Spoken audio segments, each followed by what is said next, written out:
charge plus 2 microcoulomb is placed at a point 1 at a point A 2, 1, 0 another charge minus 3 microcoulomb is placed at the point B। तो मैं इसका diagram बेटा बनाता गया। देखो A point है, A point पर जो चार्ज है वो 2 माइक्रोकूलम का है, कोऑर्डिनेट है 2, 1, 0, ठीक। B पॉइंट जो है उसके कोऑर्डिनेट है 4, 2, 1 और उस पर जो चार्ज है वो माइनस 3 माइक्रोकूलम का है। सिमिलरली कह रहे हैं calculate net force on the charge plus 5 microcoulomb. ये जो 5 माइक्रोकूलम का चार्ज है C पॉइंट पर जिसके कोऑर्डिनेट्स हैं -1, 3, 2, वहां पर आपको नेट फोर्स बताना है। ऐसे क्वेश्चंस को हम लोग वेक्टर फॉर्म में कर सकते हैं। थोड़ा कैलकुलेटिव क्वेश्चन है लेकिन क्या करेंगे, अगर क्वेश्चन पूछा जाएगा तो करना हमारी मजबूरी है, ठीक है।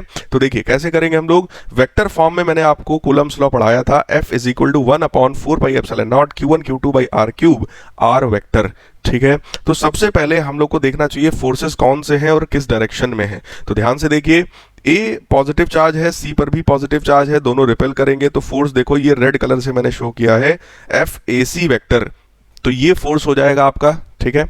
सिमिलरली अगर दूसरे सिस्टम को देखें, C पर जो चार्ज है बेटा 5 माइक्रोकूलम का पॉजिटिव है, B पर निगेटिव है, तो B अपनी तरफ उसको अट्रैक्ट करेगा। तो एक फोर्स देखो ग्रीन कलर से मैंने दिखाया है।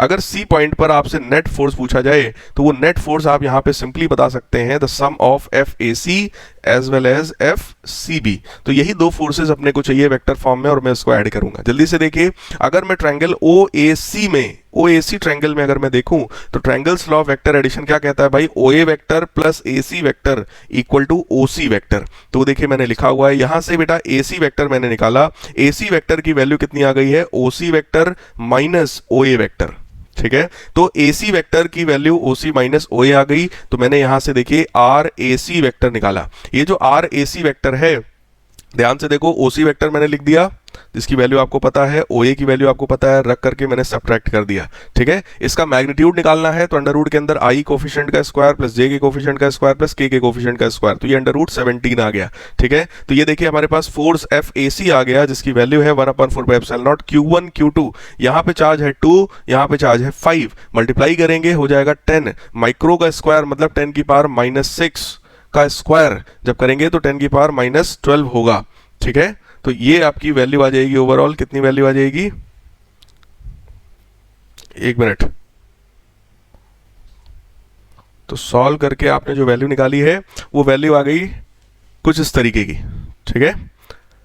अब RCB वेक्टर चाहिए, तो RCB वेक्टर को ध्यान से देखो, C से B अगर वेक्टर चाहिए तो OB vector minus OC vector करना पड़ेगा, जिसको मैंने देखिए किया है, वैल्यूज को रखा यहाँ पर उठाकर। ये आप लोग भी एक बार करके बेटा देख लीजिएगा, मैं आपको मेथड सिखा रहा हूँ, हालांकि मैंने सॉल्व भी कर दिया है बट आप लोग भी करिएगा एक बार, ठीक है।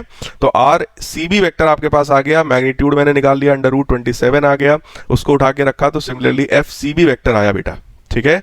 अब इन दोनों वेक्टर्स को ऐड करना है। यहां पे कैलकुलेशन का पार्ट थोड़ा ज्यादा है, ध्यान दीजिएगा।